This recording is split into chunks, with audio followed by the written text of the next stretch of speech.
Hello everybody, welcome to another week of foundation video. I didn't film last week, so here's the book stuff I did last week to fill you in. I did another page for my Bean and Bog book, which is what I'm making for my final piece. So that was the third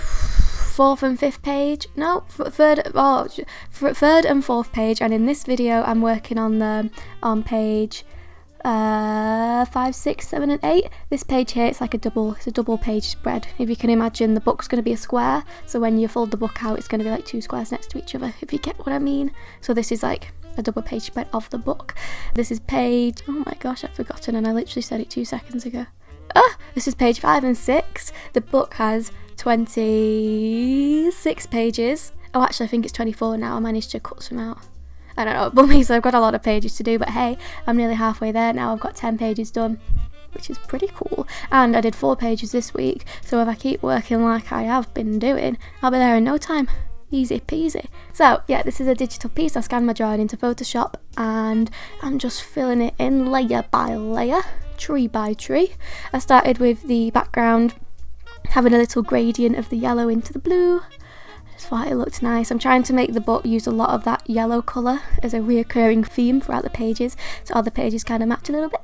For the story, to fill you in what this page is about, if you watched my last video, you'll remember, what did I do? It was the first page where Bean and Bog, basically the two little mushroom characters, they're playing in the garden, having a fun time. Then Bog, he kicks his ball a little bit too hard and it goes zooming, it goes flying away. He runs after it into the forest and they end up getting lost, and that's what this page is. This is the realisation of, oh poop, we're a little bit lost. 2 little mushroom kids in this big forest, what we're going to do. For this piece, I really wanted to emphasise how small the characters are, which I draw them in a bit, you'll see they're just tiny right at the back, like 2 little pixels right at the back of the drawing, in this massive forest, to emphasise how small they are in this big world and how scary it is and how lost they are. So that's this page. Oh, that really helps. What I'm doing now is you use the magic wand tool to select an area of the drawing, and it gives like a bit of a wiggly line around everything, and then it just makes it so much easier to shade things because you don't have to worry about going outside the lines. Tuesday, I'm just doing the same thing basically. This drawing took me 2 days, but it was full on days. I was working from like 11 till 10 o'clock at night basically on this drawing, which is, how many hours is that? Oh, maths. 18 hours. Although to be fair, for a lot of it I've got Disney Plus, a little bit cheeky when I've got it, and sometimes I put it on in the background whilst I'm drawing. It's just a bit of background noise, but you know, you get a bit distracted, don't you, sometimes, so you just end up watching it. So really, it probably wasn't 18 hours because I do spend a lot of time just staring at the TV because you get sucked into the film, don't you? You can't help it. So yeah, here I'm doing the characters now, and you can just see how tiny they are. They're a little bit pixelated, but it's okay because when you zoom out, they're just tiny, the tiniest little blobs. And when I was drawing them, I was like worrying over the tiniest little line, redrawing the same line like a good 10 times. And I'm like, why am I even doing this? You zoom out, you can't even see it. I was faffing about for ages, doing tiny little tweaking the tiniest little things that no one's ever going to see. It's just me being a little bit of a perfectionist. Oh, I tell you what, it does my head in as well when I'm trying to edit these videos. Just like a good minute clip of me redrawing the same lines. Like, I can't include that in the video, it's boring as anything. So I've got to edit out all the clips of me redrawing.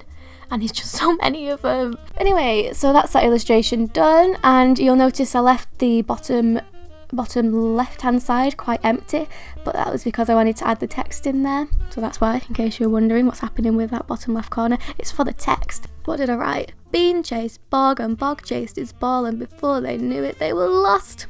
And I ended up putting lost quite big to emphasise that word because it's the key word in the sentence. I also did a few ... dots. What are they called? It's got a word, hasn't it, that thing? ... I cannot remember, but it has a word to add a bit of tension. So, no, not tension. Suspension? Suspense, that's it. To add a bit of suspense when you're reading it. They're called ellipse. I googled it because it was annoying me, the 3 dots they called ellipse, because I kept thinking of ellipticals, but I was like, nah, that can't be right, isn't that like an exercise machine or something? Anyway, so now I feel very smart. Right, moving on to Wednesday, moving on to the next 2 pages, 7 and 8, doing some thumbnails first, because you can't just dive straight into a page, no, you gotta do your little sketches and your preparation. You got to prepare for it. I'm doing some thumbnails. If you don't know what a thumbnail is, it's like a smaller, rougher sketch of an idea you have, and then you do a bunch of different ones to see which one you like the best out of all of them. They are very, very rough at the moment, but I ended up going over them with some pen. Oh, also I transferred to the garden because the weather, it's been lovely this week, so I was like, you know what, let's have some outdoor time. I went over them with pen just to make them look a bit nicer. So what I ended up doing was going for the composition where the characters are inside the circle on the left hand side page, and then on the page on the right I'm going to have them just holding hands looking off into the distance.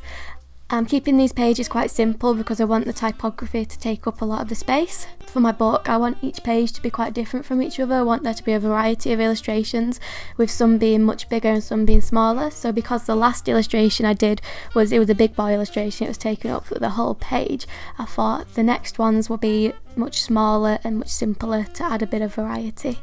Even though we are apart, Eleanor's Corner shall continue. She very, very kindly sent me some clips of her work, so here you go. This is what my friend Eleanor, she does foundation with me, has been up to. She's been chugging along with her final piece, creating title cards for her cartoon. Basically, she's making a cartoon with 10 episodes, and for each episode she's making a little illustration that goes along with it.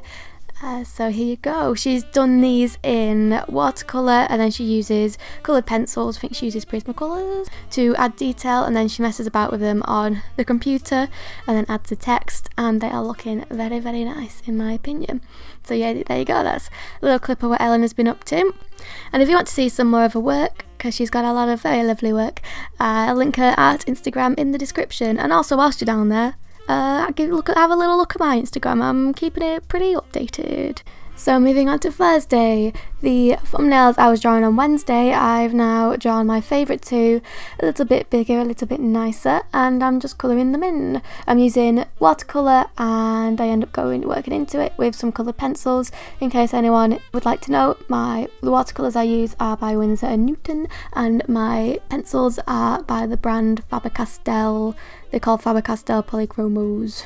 Very fancy long name. Oh, and when I was rummaging around in the cupboard a couple of weeks ago, I found my old Crayola pencils I used to use when I was a kid, so I yoinked them right up, so I've been using them as well in these illustrations. This page, what's going on, they've just got lost, but don't you worry. Bean, she's speaking to Bog, her little brother, because she's like the older sister, so she's more responsible, she's in charge, so she's telling to Bog, she's saying to Bog, listen here, don't worry, we'll get out of this situation, we'll find our way back home.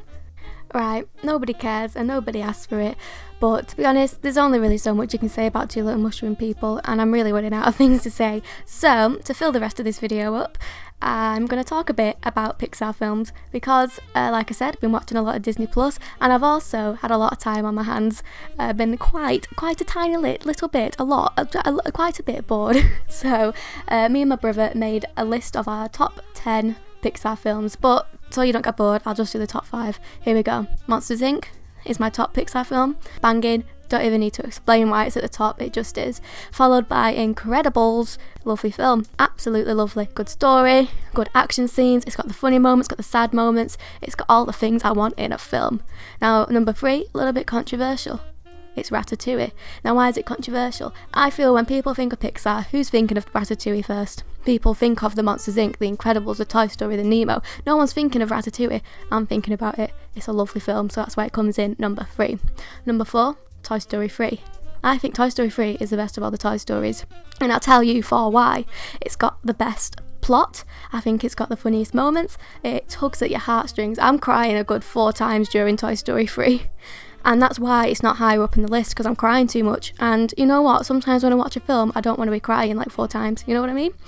Number 5, another controversial move. Monsters University. I blooming love Monsters University. The final scene at the end, when there's that giant scare with Sully and Mike when they're out in the real world. Oh, it gets me. It gets me on the edge of my seat. And there you go. I don't think I breathed throughout all of that. Wow. What can I say? I'm just passionate about Pixar. I can speak about it for ages. But have I said enough to fill the video? Not a little bit more. So I'm just adding typography to the final 2 pages. Quite simple pages, like I said, because I wanted them to contrast with the previous page, which was quite detailed. So yeah, that was it. I hope you enjoyed the video, and I hope everyone's doing well in these weird times.